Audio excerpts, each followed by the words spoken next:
looking at a dead man. Welcome back to the channel, everyone. Today we have episode 3. I did episodes 1 and 2 already, so be sure to like and subscribe to the channel. On the video, I do these kind of breakdowns and in-depth analysis, not only of Tekken Bloodline, but also the lore for individual characters and just the series overall. Jumping into the episode, you have at the beginning of each episode a character standing in the middle and their glow, their hue surrounding them, and then the eyes of their rival in the background. This time it's Heihachi and KAZUYA, kind of foreshadowing the events and the discoveries of Tekken 1, Tekken 2. Right after this, it starts off with Jin on a plane listening to music, and he's looking at his phone.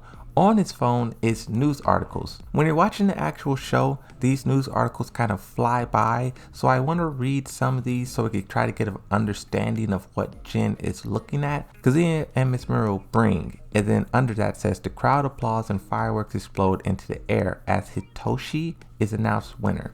I don't know which character is Hitoshi. I never heard of that before, but maybe this is a translation for Heihachi or something like that. I'm not sure. The next headline says, I decline the title. The crowd grows silent in confusion. Wang apologizes to Ling for pudding. So here you kind of see we're just getting like little snippets of Tekken 1 and Tekken 2. Head of the Mishima crime empire disappears. KAZUYA Mishima assumed dead. This paragraph, we really get a lot here. Mishima's about is to find answers. Something about the devil gene. KAZUYA will tap into its power for the future of mankind. He ensures Eddy, his medical staff, is the best, and that Eddy will make a full recovery. So I'm guessing KAZUYA is going to fight Eddy, and he's tapping into the devil gene for the future of mankind. I don't know what that means. You're welcome to come back to the tournament next year and try to kill me.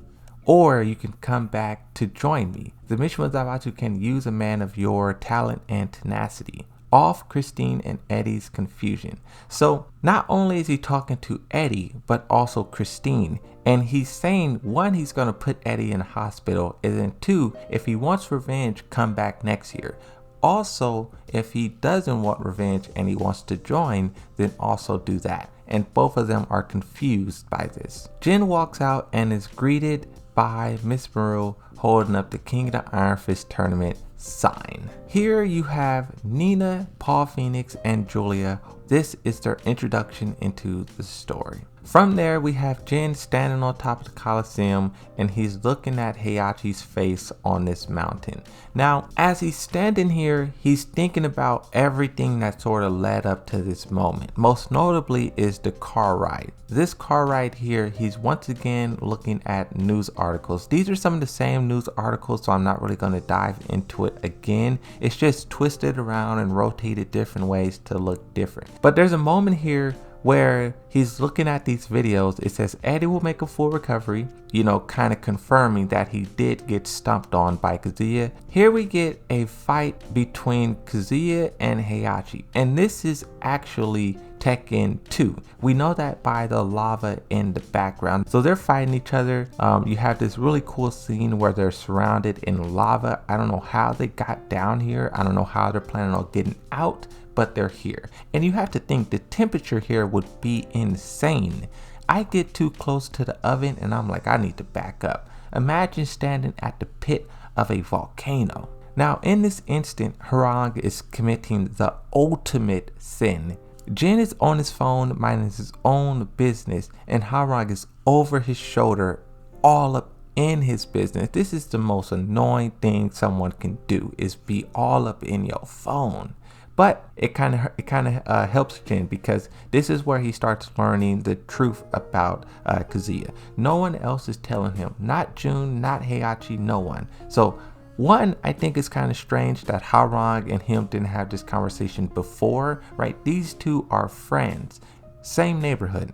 If Harang knows about the King of the Iron Fist tournament and what happened, you would assume they shared this information prior. But of course, they're going to save these conversations for the car ride so they can sort of explain it to us and the story and, yada, yada, yada storytelling. Now, I know there's a lot of Paul Phoenix mains who are upset with how the Bloodline series turned out, but It's clearly stated multiple times how powerful Paul Phoenix is. You have this scene where you have Harang and Jin talking in the back seat. They're trying to whisper, but everyone can hear them. But Harang says Paul Phoenix was the only person who came close to beating him. Later in the series, Heihachi says that if KAZUYA didn't have the Devil Gene, Paul Phoenix would have beat KAZUYA. So that kind of shows how powerful he is. They are not nerfing Paul Phoenix in the Tekken Bloodline series.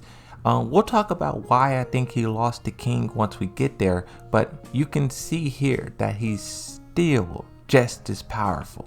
KAZUYA was evil in its purest form. Not that Heihachi's that much better. I bet he did kill him.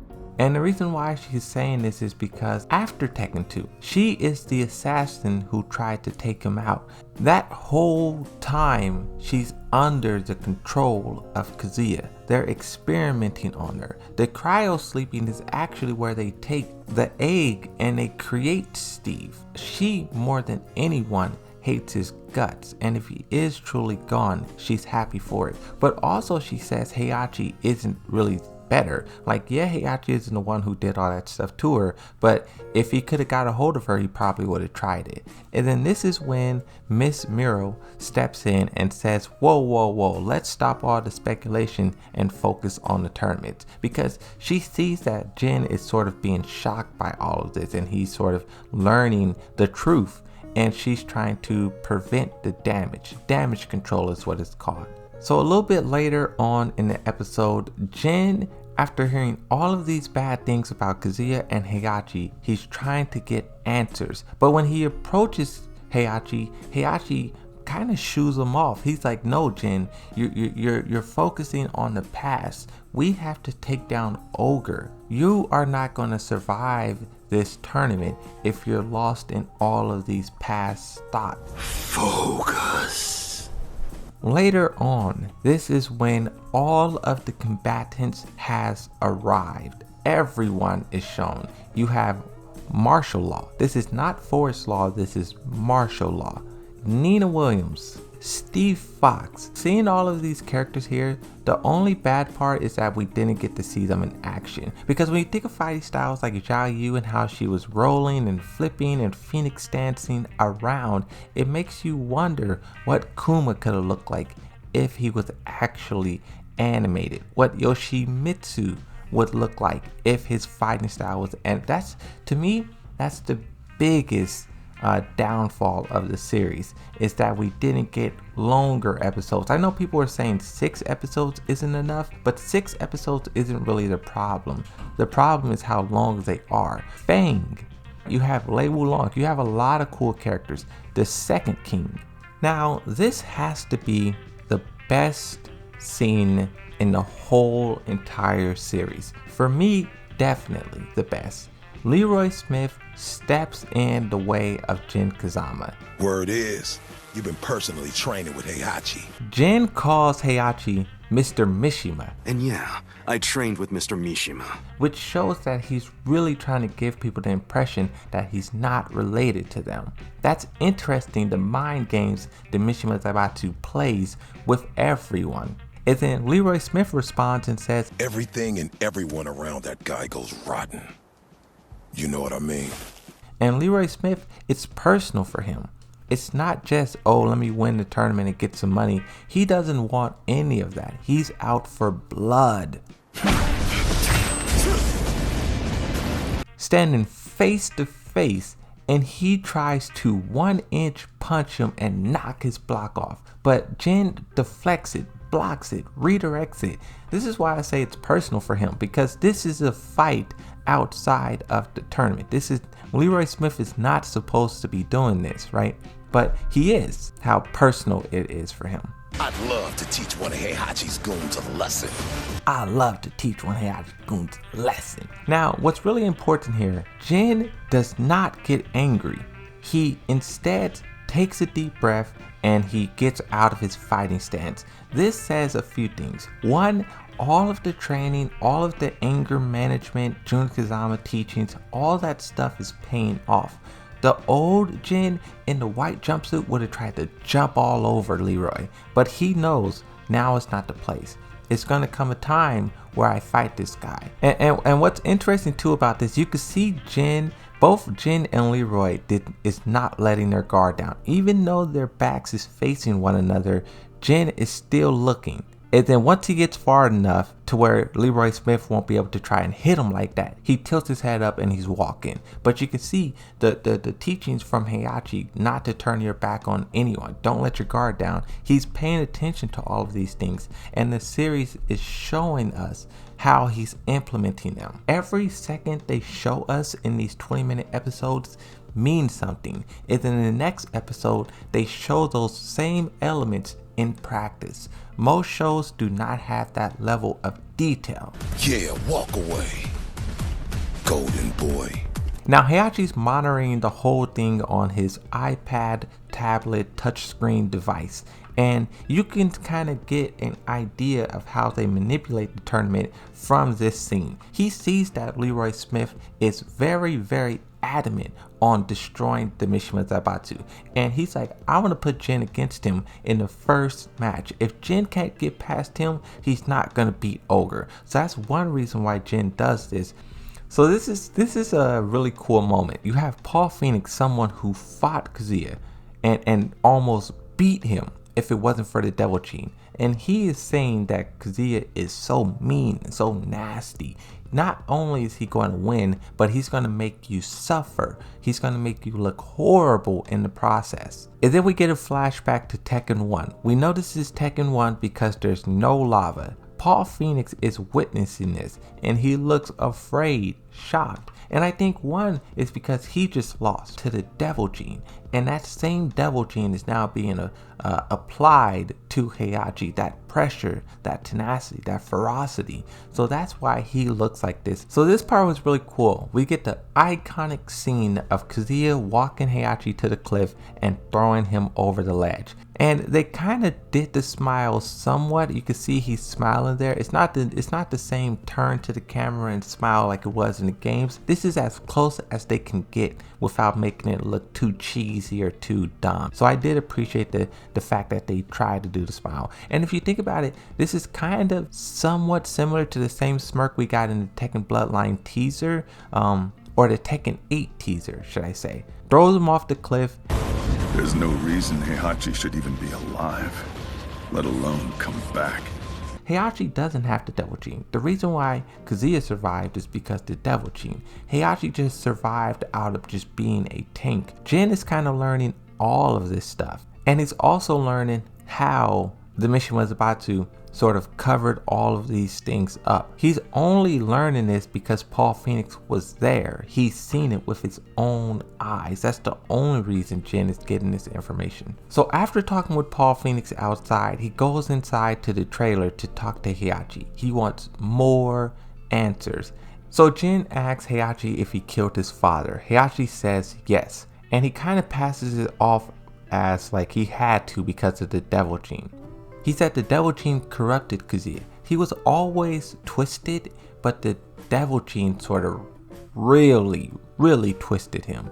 And he's using the Devil Gene as his sort of scapegoat here. And also what I think is fascinating about this is he tells Jin that you also has the Devil Gene. So he is very aware of what he's dealing with. When I first was looking at the Tekken Bloodline, the trailers and whatnot, I was wondering how much Heihachi knows. But he knows everything. This is why my mother never told me anything about him.